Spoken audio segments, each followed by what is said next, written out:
Hello friends, ఈరోజు palak egg bhurji recipe అండి. ఇది డైట్లో ఉన్న వాళ్ళకు కూడా చాలా యూస్ఫుల్ అవుతుంది. మనం డైట్లో ఉన్నప్పుడు ఎక్కువగా ఎగ్స్, ఆకుకూరలు తీసుకుంటాం కదా. సో మనం ఈ రెసిపీని చాలా ఈజీగా చేయొచ్చు. గీ కానీ, ఆలివ్ ఆయిల్ కానీ, లేకపోతే 1 టేబుల్ స్పూన్ ఆయిల్ యూస్ చేసి డైట్లో ఉన్న వాళ్ళు చేసుకుంటే సేమ్ ఇదే ప్రాసెస్ చేసుకుంటే అయిపోతుంది. ముందుగా నేను ఒక కడాయి తీసుకొని అందులో ఆయిల్ వేసి కొంచెం హీట్ అయ్యాక నేను అందులో జీలకర్ర, ఆవాలు, ఆనియన్స్ యాడ్ చేసి అవి కొంచెం వేగాక పచ్చిమిర్చిని కూడా యాడ్ చేస్తున్నాను.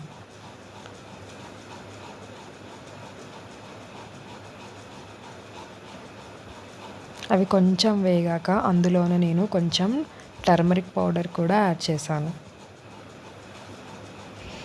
ఇప్పుడు నేను అందులో కొన్ని కర్రీ లీవ్స్ కూడా యాడ్ చేస్తున్నాను.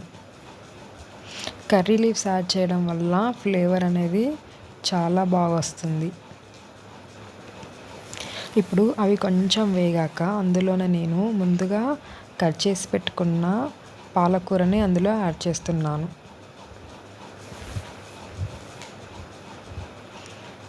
మనం ఈ పాలకూరను యాడ్ చేశాక ఒకసారి మంచిగా అటు ఇటు కలపాలి.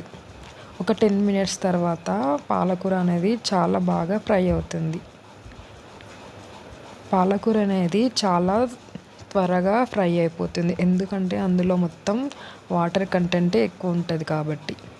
ఇప్పుడు నేను అందులోనే కొంచెం సాల్ట్ కూడా యాడ్ చేస్తున్నాను. సాల్ట్ యాడ్ చేసి మరొకసారి కలిపి ఇప్పుడు నేను అందులోనే ఒక 2 ఎగ్స్ వేసుకున్నాను.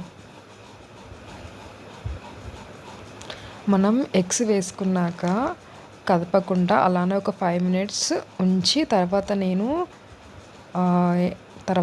ఇట్లా కలిపేస్తున్నాను.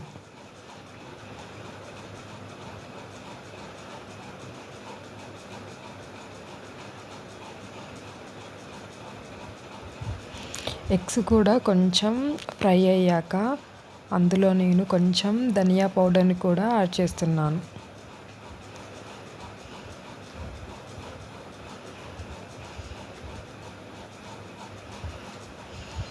ధనియా పౌడర్ యాడ్ చేశాక ఒక 2 మినిట్స్ ఉంచేస్తే ఎంతో టేస్టీగా ఉండే పాలక్ ఎగ్ కర్రీ రెడీ.